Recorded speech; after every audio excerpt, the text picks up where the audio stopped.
Здравствуйте, дорогие коллеги-айкидошники.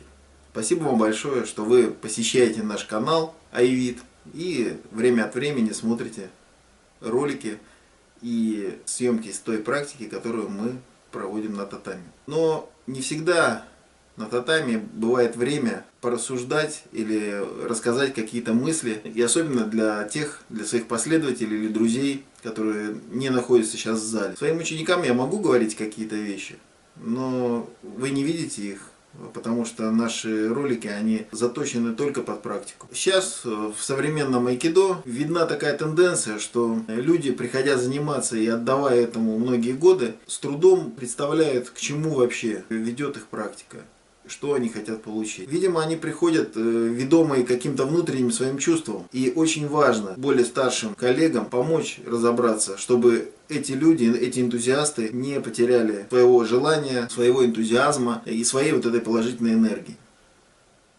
Недавно один мой друг, руководитель Мурманской федерации айкидо, Александр Евдокименко, в рубрике «За чашкой чая» в одной из социальных сетей немножко поразмышлял.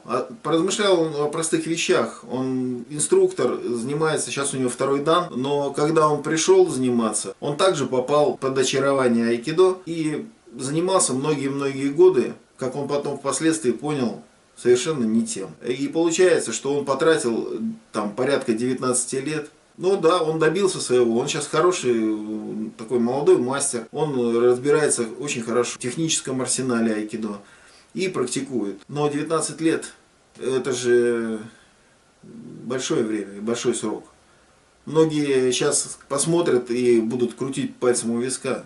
Но так и происходило и происходит во многих удаленных городах, не в Москве, не в Санкт-Петербурге, а в каких-то маленьких: Североморск, Березовский, Ефремов, такие города. И проживает в них так население столько же, сколько проживает в больших городах, представляете, если взять суммарно. И мысль Александра была очень простая, что как хорошо ученикам и что ученики должны ценить, попадая теперь в нормальную методическую среду по айкидо, они не потратят 19 лет, они гораздо раньше получат тот объем знаний, который позволяет сдавать экзамены на черный пояс.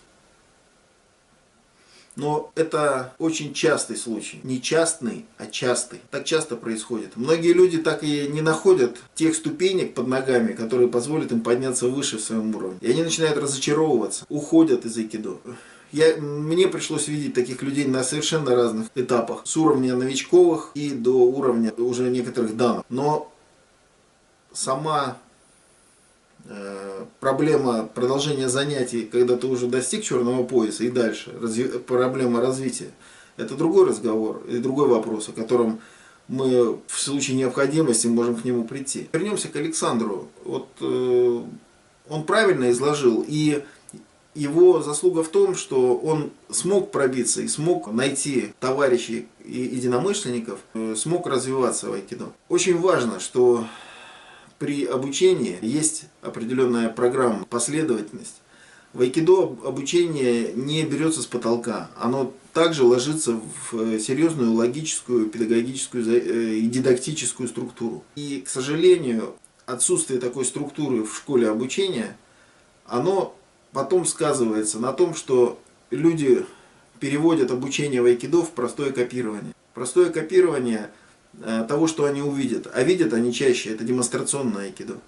Потому что сама глубина и смысл техник разбирается на татами и в довольно узком кругу и у любых учителей. Потому что крупные инструкторы, когда приезжают и проводят семинары для большой выборки айкидо, они физически понимают неэффективность преподавания исключительно своего стиля, исключительно своего методического набора. И они будут давать определенные общие вещи. Так работают приглашенные мастера. К счастью, вот мне повезло, я занимался у учителей, которые преподавали нам достаточно кулуарно и в хорошей методической конструкции. Они требовали от нас, они не так часто нас хвалили. Это тоже показатель. Когда вас хвалят, вот эта вот припудренность в айкидо, когда люди хвалят друг друга, оно не совсем конструктивно. Это скорее показывает, что вы равнодушны, человек вам равнодушен. Он или вас похвалит и все, чтобы не разбираться в каких-то моментах. Это приводит к очень большому сейчас перекосу в сторону показательного айкидо. Когда демонстрационного айкидо, когда мы видим только вот показательные выступления, и в них теряется и смысл, и многие вещи, они являются копированием, пародированием каких-то других мастеров. То есть это не пропускается через осмысливание. Такие выступления, они не несут никакого информационного содержания.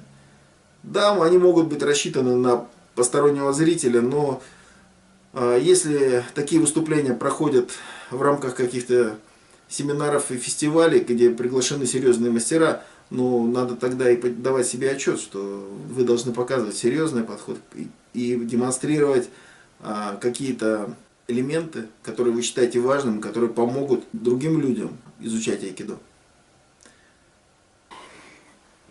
Ну, в этом и смысл. То есть люди черпают, как бы, основываясь на каком-то своем опыте, которого у них толком нету, и они, многие не попадают просто на рельсы, на нужные, и поэтому как бы буксуют, тратят много лет на это дело. Александр говорит, что ему понадобилось 19,5 лет, чтобы получить черный пояс. Но на самом деле это не совсем верно.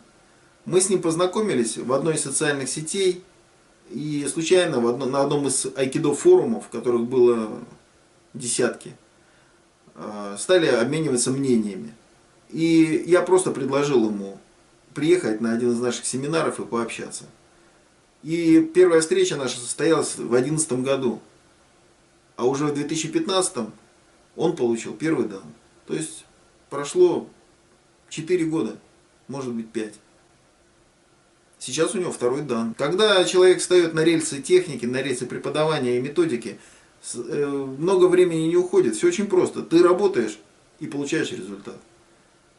Если ты много думаешь и филонишь, результата не будет. О каких бы высоких материях ты не размышлял. Какой бы ты свой ки не представлял. Ну вот, это как бы такая небольшая прелюдия к дальнейшей работе. Спасибо. Не знаю, что тут нарежешь. Давай еще раз сейчас попробуем.